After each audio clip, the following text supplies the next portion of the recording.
Hey, welcome to Honest Society Podcast. I'm your host, Kiera, and I have my very special guest, Bukky Boyd. Yeah. Woo! I'm so glad you're here. Yeah. So happy. So, just tell us, what's been on your heart? How has everything been going? Tell us a little bit about your journey and how God has just been orchestrating these amazing things in your life and where you are so far. Wow. First of all, I just want to say thank you so much for having me here. I'm like, there's so many emotions right now. Just to be, you've spoken about doing this, and just to be in your vision is something that I don't take for granted. And thank you for trusting me just to be here, just to be part of your journey. So it be about me. If you hear my accent, that's from Lagos, Nigeria. Come on, let's go.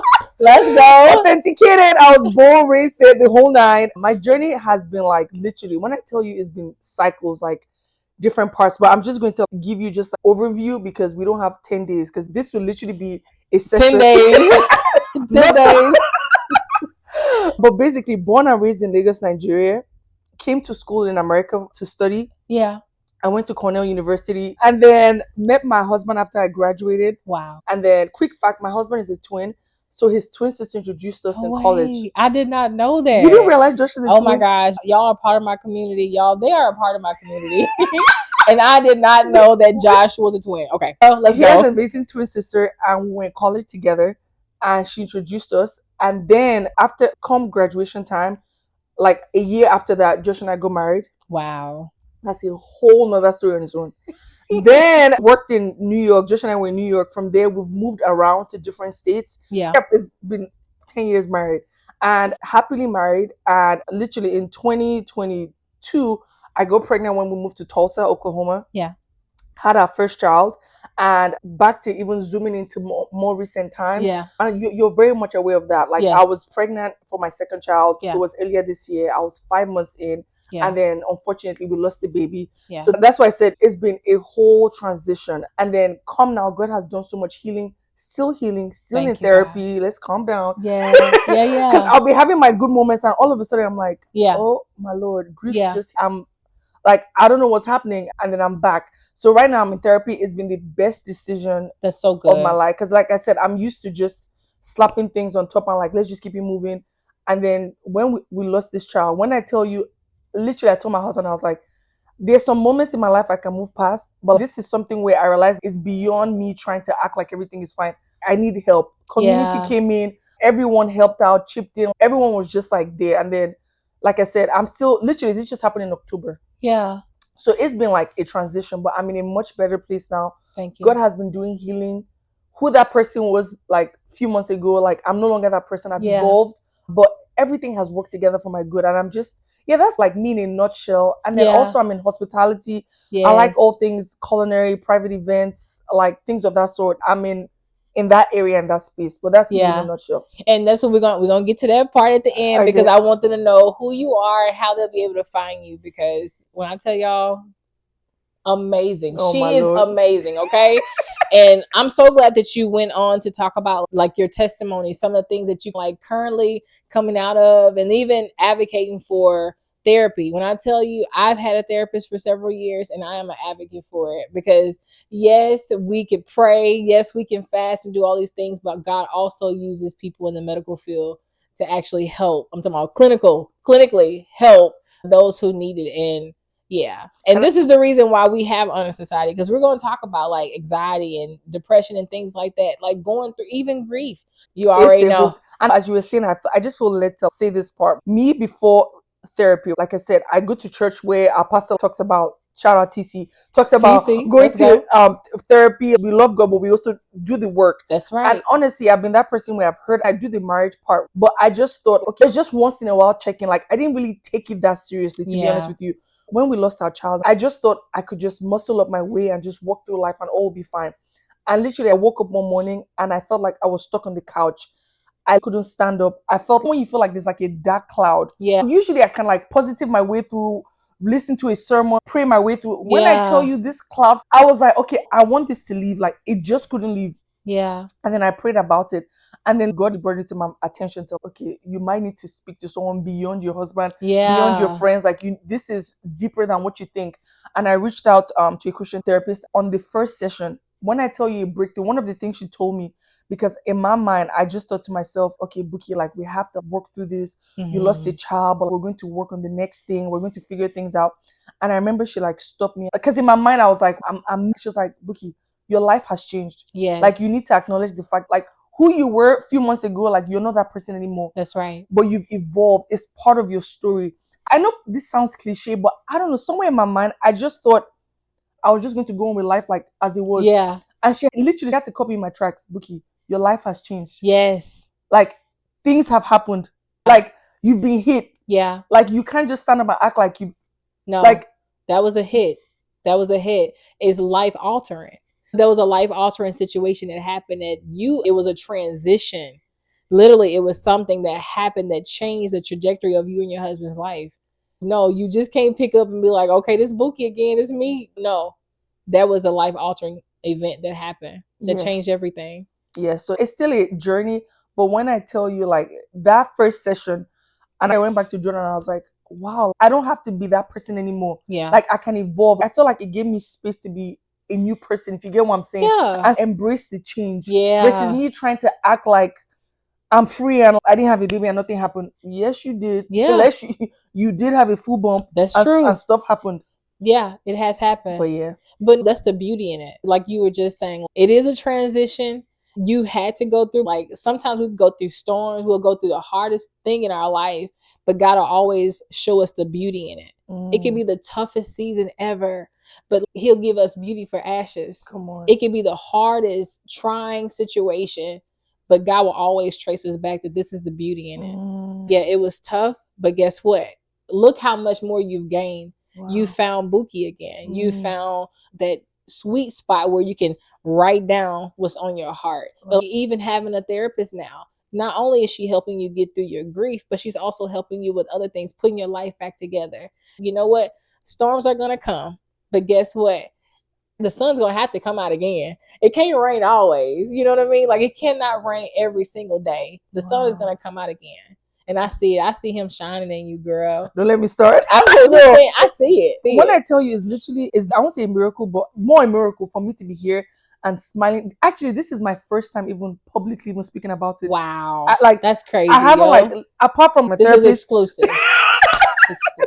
I haven't like publicly just shared on any public platform. Like it's just been quiet. Yeah. And I think for me, obviously taking time to process. Yeah. And of course, it being the holiday season, like it happened during Thanksgiving time. Yeah. So it was just like, what is happening? Yeah. And then you're seeing families, you're seeing people together. And in my mind, my mindset was always going to be like a pregnant Christmas, a pregnant New Year. Like that was my mindset. And then although my body has started shrinking back. Yeah. Although I'm happy, it's like bitter, so you're happy, right? But it is a journey, and I'm just happy. Like even the fact I'm sitting out here to talk about it, like I say, it's healing by itself. Yeah. Because me, a few months ago, there's absolutely no way I'll be sitting here having this conversation. Just no way. Yeah. And then the fact that, like you said, it's healing.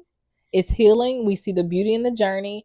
But, and I know I jokingly said something about exclusive, but no, literally. I did not know this is your first time publicly talking about it. So this is humbling to even have you on here on the Honest Society podcast and actually tell that part of your story. But when I tell you, it's so refreshing seeing the healing.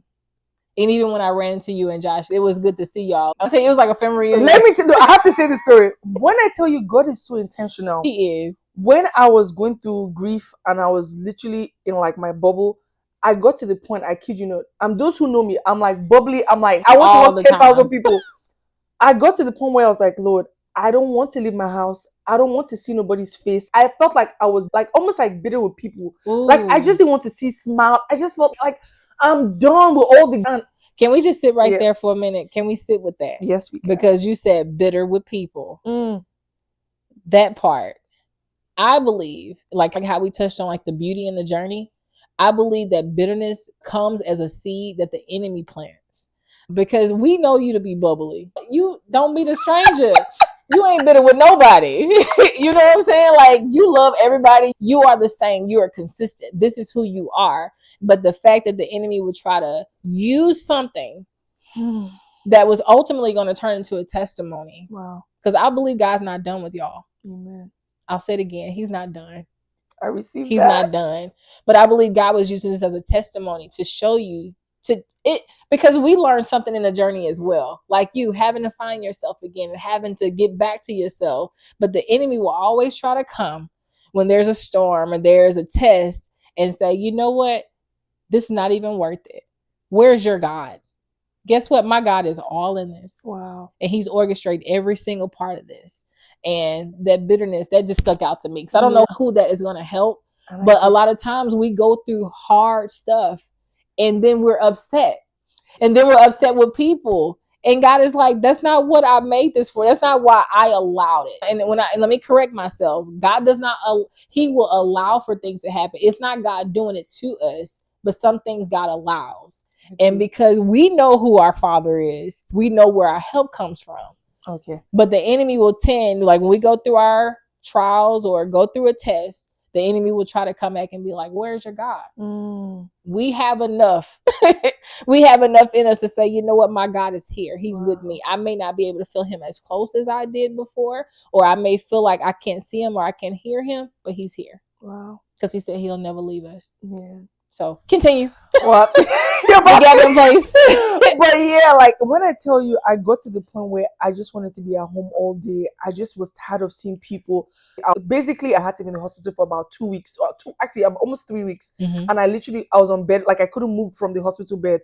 So of course I had people come visit. I had the nurse. When you stay in the hospital, you just see a different perspective of just life, just in general.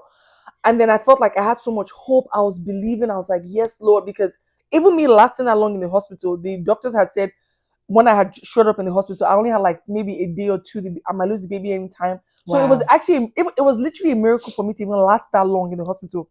So in my mind, I had all this hope. Yes, like God is going to do it. Like I'm going to show you who my God is the whole night. Yeah. So when everything happened, when I tell you, like I said, the anger, the bitterness, I was just upset with life in general. I just felt like life had stolen the one. And I know I already had a child, but I was so excited for just what was coming. So basically, like I said, I was bitter and I just didn't want to see anybody. And literally, I know my husband just kept on, of course, encouraging me, letting me know, hey, sweetie, you have community. And I did, of course, in the midst of me not wanting to see people because this is tiny to how I saw you in Gathering Place. Yeah. I had been indoors for a long time. People had reached out to me, text me, like even our community, everyone had sent me gifts. People had come in and everything. And that was it before the gifts or after the gifts? I saw you.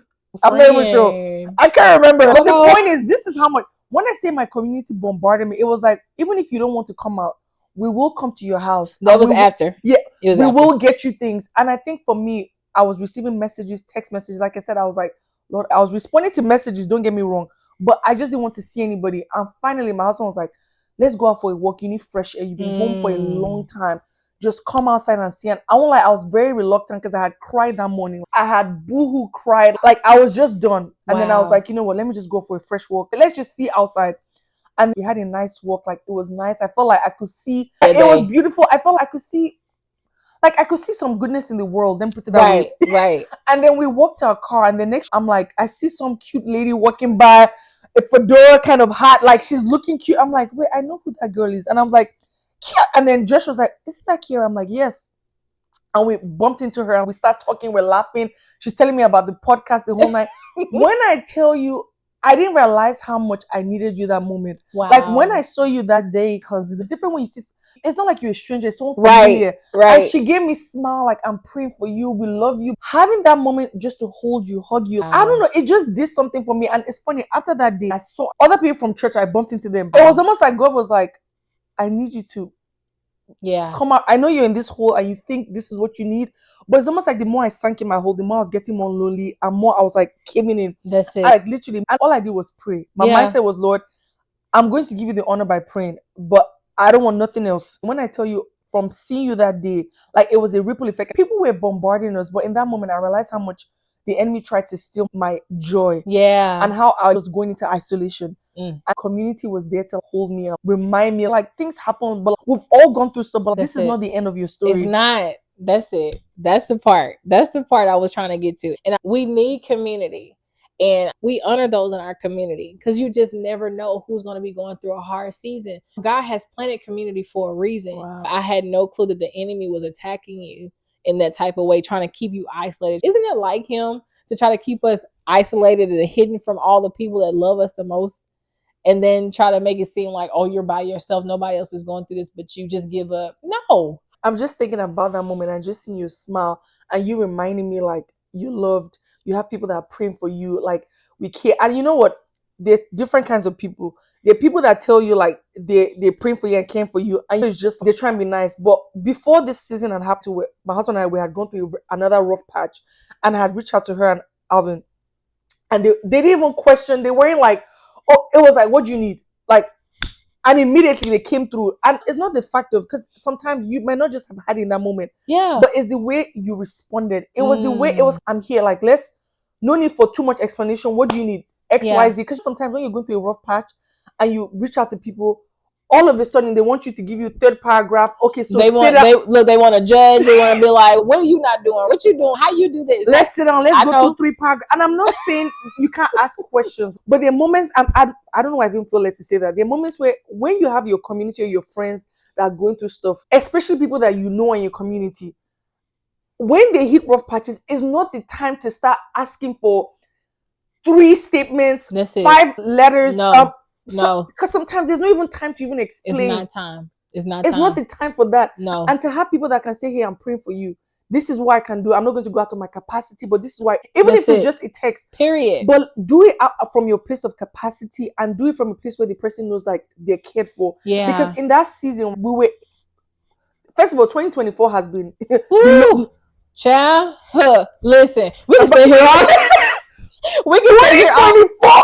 It was not what I expected, so let's go. We can talk about... You know how you get hit by a car, they come reverses, then goes back up, then all of that. God, when I tell you the crushing he did this year, girl, you are all in this. All this that God is giving you right now. Like crush, like... Go, keep going. Okay, because the level of crushing in 2024... Woo. I feel like 2024 needs its own like plaque on my wall. Like I just need a painting that says 2024. I agree. Because my husband and I like we've gone through stuff. We've been married for over 10 years. But 2024 was one of those years that you say, okay, Lord, I know you were producing something from me. Yeah. And you know what? Just whatever you need, just take it. But even in the midst of even me saying that, I feel like 2024 produced the most maturity in my husband and I, just in general. Because at halfway through the struggle and like when we went through like this season earlier this year and you guys came through, literally in my mind, I always thought to myself, Lord, take me out. I'm done with 20. I'm done with this year. I'm done with everything.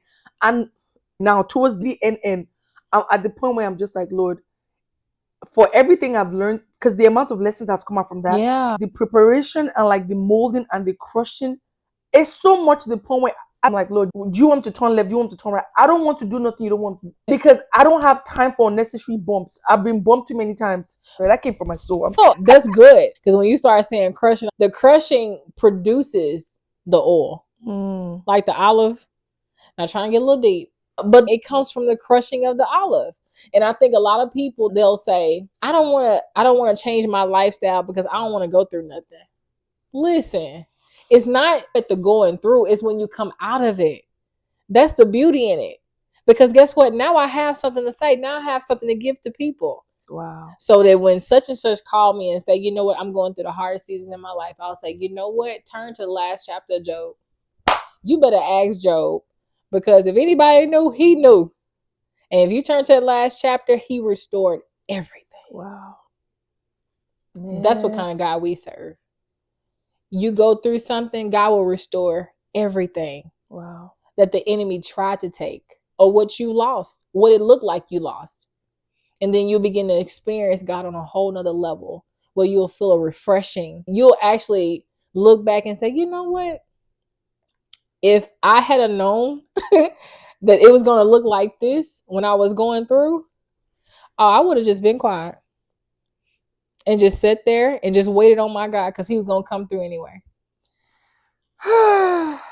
When I say like everything she's saying is still fresh. So it's like hitting me in different ways. Yeah. With you guys as friends and like you guys in the community, the idea of make sure like when you have people in your community and they're in a time of need, that do what is within your capacity. Because anytime you try to do stuff out of your capacity, it shows on the other side. It does. Because you start trying to, it doesn't come from a graceful place. People feel the sharpness, because, and like I said, we know everyone in our community, everybody's in different stages. Yeah. But there are moments where we felt the people that gave or helped or just assisted in an area of capacity, we could feel. And the people that gave out of a place where we knew was out of their capacity, although their heart was in the right place. Yeah. I won't say it caused more damage, but it was more of, you could feel the tightness, you could feel the stress and the strain, and it didn't flow freely. And we didn't hold nothing in our hearts, but it made us learn that people feel it. And when you give, it's the unsaid thing, but people can sense where you're giving from. But it's just like God loves a cheerful giver. That's in all things. And it doesn't matter, like an example, it could be a hug. It could be just a word of encouragement. God was trying to show Josh and I, you can't be that person in community, always helping. At some point, you have to let people come in to open the doors where we had no choice but to ask for help. We were hit in such a way where usually we know how to, like, one person patch one person's leg up. This year was like, okay, if nobody comes, we're not moving. But we didn't do anything that you guys would have done for us. Wow. You know what I mean? We understand the importance of community, but we feel our community. Like, we feel the love coming from our community. We feel the support. The fact that you're here, that's love from our community. I hope you can feel like the beaming ooziness of joy and like community, like just find your community. Find your community. Yeah, I love this. So I do have a question. Okay. What would you tell your 16-year-old self, knowing all the things that you've gone through? You're from Lagos, Nigeria. And you've gone to Cornell University, met your husband after graduation, lived in New York for some time. You're in your career. 16-year-old self. Okay, 16-year-old self. Wow. I didn't know nothing about nothing. I was not thinking I knew something, but I knew nothing. What I know now.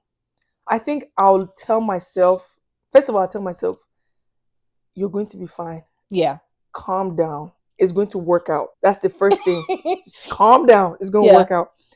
And the most important thing I'll say, keep your relationship with God. Yeah. That's the most important thing. It will follow you through your marriage, through your relationships, through your work. Like, that, out of everything, like, don't lose that. Even when you have friends that might stay in the wrong direction, hold on to the word. Yeah. Do not let go of the word. That is your compass. And lastly, I'll say, girl, you did meet a guy that was taller than you. No. I'll say, no. I'm not supposed to tell myself who I met. No. I'll tell myself, girl, you know what? Just know the kind of man you want is not a fairy tale. It's real. Stick to your standards. Keep God first, but don't shrink what you want because of what you see around. That's right. Stick to your standards. And I know you're a tall girl, and I know they said settle, but baby, do not settle. Stick to, like, what you feel in your heart, like that discernment. Your discernment is your compass. Don't downplay your discernment. Because 16-year-old self, like, I'll sense something, but then I'll say, maybe it's just like, maybe I'm just thinking too, baby, you're not thinking too much. That's the Holy Spirit in you. That's God guiding you. Yes. Telling you what to do. And I think, man, if you could do those, how many things did I say? Calm down, first of all, you're on the right path. Second of all, I said keep God first. That's like key. Like, I don't care what wind, what storm, that is clench onto the word. And I know people right now will think, I hear what you're saying, but church is important, but have that one-on-one relationship. You don't know where life might hit you. You travel here, travel there, and next you know, you're like, you need that one-on-one relationship. And I think the third one I said was like, stick to your standards. Because as a 16-year-old, at least for myself, I was a girl where I just wanted to get married and settle. I didn't have time to be dating. I just felt like I have too many things to do. I don't have time for that. Unfortunately, my pursuit for that, I feel like I was like in perpetual frenzy, and I hooked up to things or people and relationships that I was just being impatient. Had I just waited for what God wanted me to have, that's it. So I said that to say, but it is real, because I've met people where they'll tell me, yeah, but it's too good to be true. Yeah, I know, but I'm getting old. Yeah, I know I have all these expectations, and I'm saying, yes, I do know life is life. Yeah.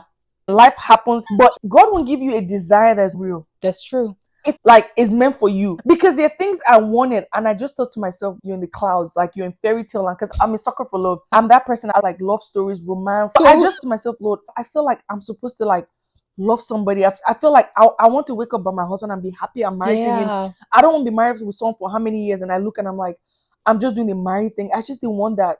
And when I tell you, there are days I wake up, I look at my husband, fine head to toe, and I look at him and I'm like, Lord, thank you, God. Like sometimes I say, literally, sometimes I get scared. I'm like, Lord, so what if I didn't listen to you? Ooh. Like sometimes I'm like, Lord, so I could have missed all of this. Don't you think you should have sent angels, like signs, like fire from heaven, like this is the sign? Because like the thought of me missing it, like I get scared. Yeah. Because when I wake up and I see my husband and we have our moments, and marriage ain't perfect. It's ups and downs. But I can't imagine going through all of this and I'm with someone I feel, and I think to myself, maybe I could have married someone else. I can't even imagine being with him and thinking to myself, maybe I made the wrong decision. Yeah.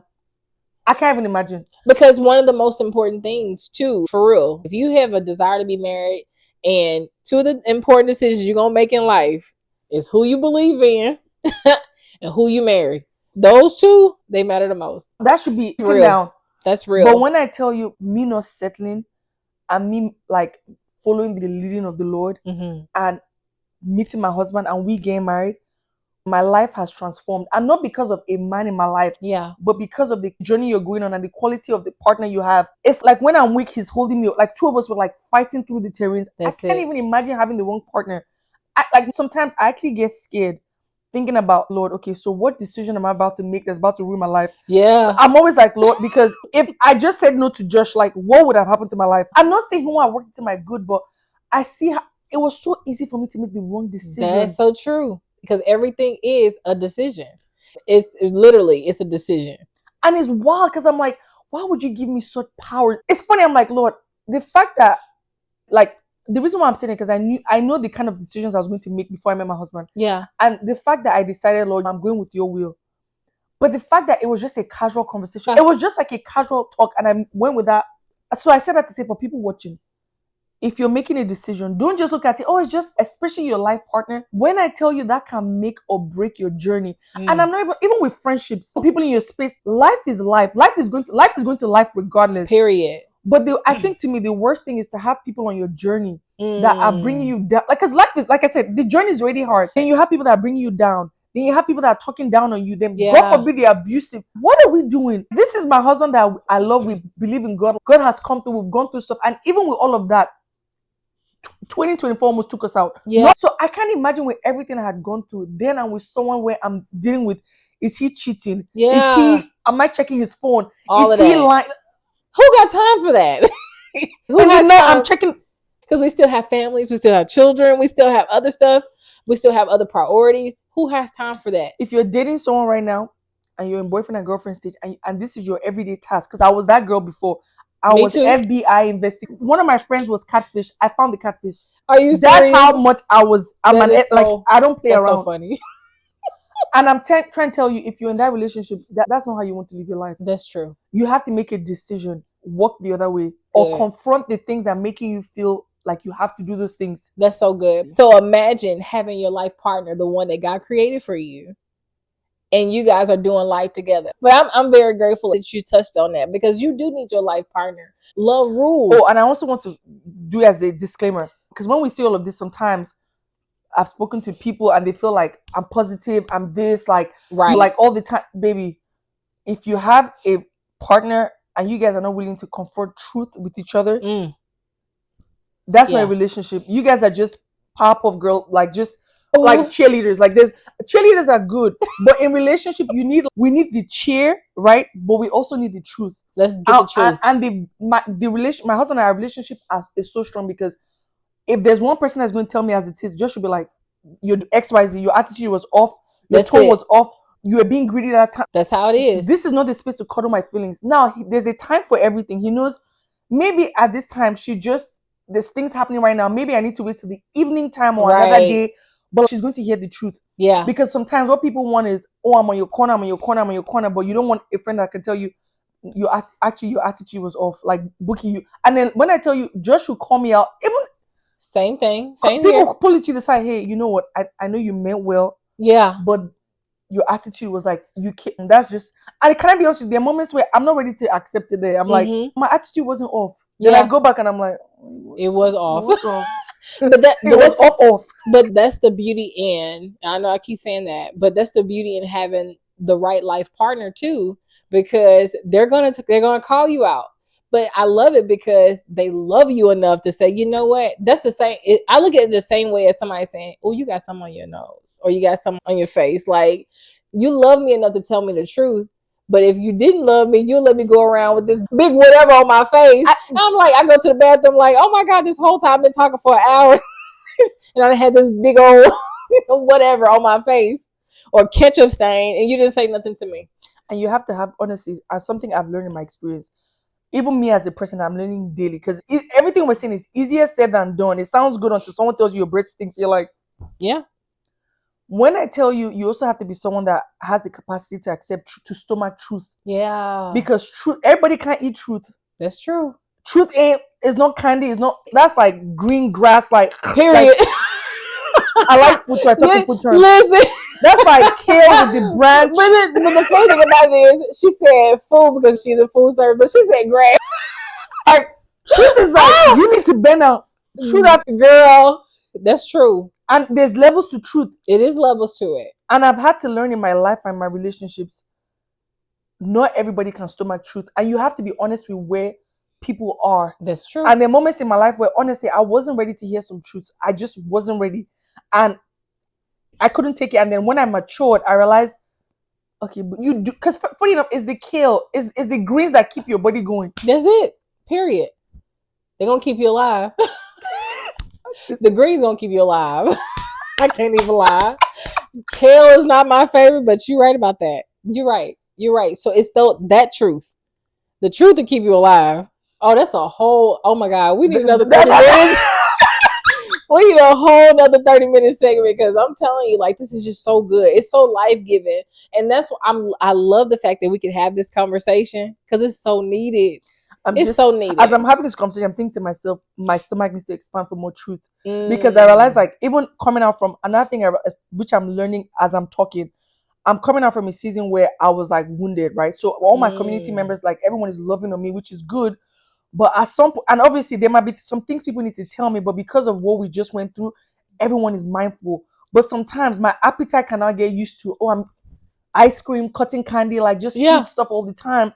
And then I have to realize, okay, that was a season, but at some point, the truth, we have to get kale back in the mix. Yeah, we need some juice, cleanse. Come on, you name it. We need some ginger. We need some kale. We need some fruits. Yes, ma'am. Because we need balance. And I'm realizing, like, in my life, I'm literally saying that because I literally, like, a few days ago, like, Josh had told me something, and you know how someone corrects you, and you're like, first of all, wait, who? But I realized because my stomach was used to everyone just, because I had gone through this season, everyone is all careful, delicate with me, giving me gifts. So all my love languages were just like all of them, everything, just everything. And then when I heard something, I was like, first of all, I'm the negative comments, and I feel like God had to remind me, let's like adding some kale back in, some truths, just to bring you back from your high horse. Like this, let's balance things out because you can't, like, this is not sustainable. That was in a period because you were injured. That's it. And you needed people to give you life, but now we need to carry on with life. That's it. So I'm saying it for myself for accountability, but I think literally because people watching you can be on both sides. Yeah. And you don't, and it's so small. You don't realize when you slip to the other side and you're so used to people telling you good things and you can't take criticism or you can't take correction. Yeah. Literally, my goal this next year is to be a lover of truth. I love that. God, it's so good. Increase my appetite. I don't let people be comfortable telling me the truth. I don't want people to feel uncomfortable because the mere fact you're uncomfortable tells me there's something about me that makes you feel uncomfortable to tell me that. Yeah. So I'm in a place where I'm like, Lord, let my attitude be a lover of truth. That's good. Let someone say, Bukky, and of course, not saying I'm not protecting myself, especially my community. Yeah. Let them come to me and say, hey, I noticed you've been doing this. Maybe you need to watch that. I'm not saying everybody because everybody can't have access. That's true. That's a whole. That's why I said it's a whole other. We got to do this again. We really have to do this again. I don't know if I feel like we're out of time, but oh my God, I am so glad you stopped by and you hung out on the couch with Kiera and you were able to tell a little bit of your testimony, a little bit about your life, and you touched on so many different things. This is so good. This is so rich. I'm so glad. I love you. I do love you too. And I just want to say thank you for bringing me on here.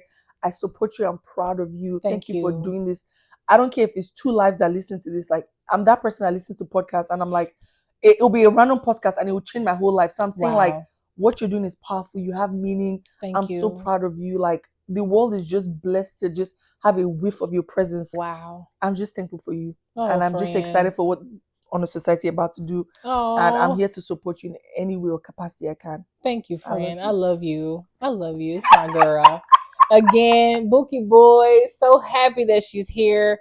And this is so refreshing. So make sure you go follow my girl. What is your handle again? Citrus Plum or Bukky Boyd. Whichever way, it will lead you to the right path. We love you guys. Thank you for stopping by the Honor Society. Subscribe, share. What she said. Love you guys.